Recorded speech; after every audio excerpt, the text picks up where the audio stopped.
আজি 21 আগষ্ট 2016 মই ভাবিছোঁ আজি দিনটো আমাৰ গহপুৰৰ কাৰণে এটা বিশেষ দিন।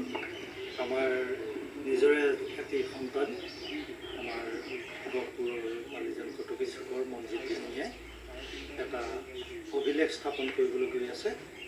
তেওঁ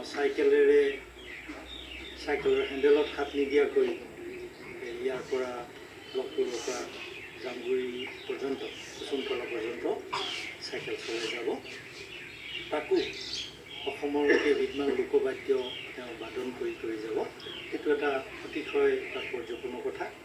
আমি ভাবিছোঁ শ্ৰীমান দিহিঙীয়ে এই কামটো সফলভাৱে কৰিব পাৰিব। আমাৰ তেওঁ নিজৰ লগতে তেওঁ পৰিয়ালৰ লগতে আমাৰ সকলো গহপুৰৰ প্ৰতিজন নাগৰিকৰ কাৰণে আৰু অসমৰ কাৰণে এটা গৌৰৱৰ কথা হ'ব। আৰু যদি তেওঁ এই কাৰ্যৰ জৰিয়তে ৱৰ্ল্ড ৰেকৰ্ড কৰিব পাৰে, Guinness book of world record, যাৰ কথা আমি শুনিহে থাকোঁ, তাত যদি তেওঁৰ নামটো অন্তৰ্ভুক্ত কৰিব পাৰে, সেয়াও আমাৰ কাৰণে বৰ গৌৰৱৰ কথা। তেওঁ চাইকেলেৰে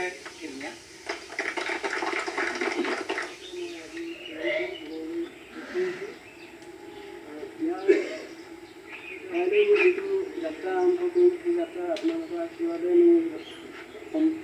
সম্পূৰ্ণ হ'ব। মই যিখিনি কৰিব লাগে মই নিজববীয়াখিনি মই যথেষ্ট কৰিম। আপোনালোকৰ আশীৰ্বাদ বেছি দৰকাৰ মোক, আৰু আগলৈও আপোনালোকে মোক আগুৱাই যোৱাত সহায় সুবিধা কৰিলে মই নিশ্চয় আনন্দিত হ'ম। মই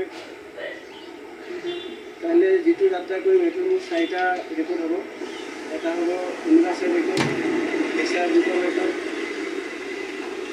ইণ্ডিয়া বুক অফ ৰেকৰ্ড। এইকেইটা ৰেকৰ্ড হোৱাৰ পিছত মোক গিনিজ ৰেকৰ্ডে ল'ব। গিনিজ ৰেকৰ্ডে লোৱাৰ পিছতে মই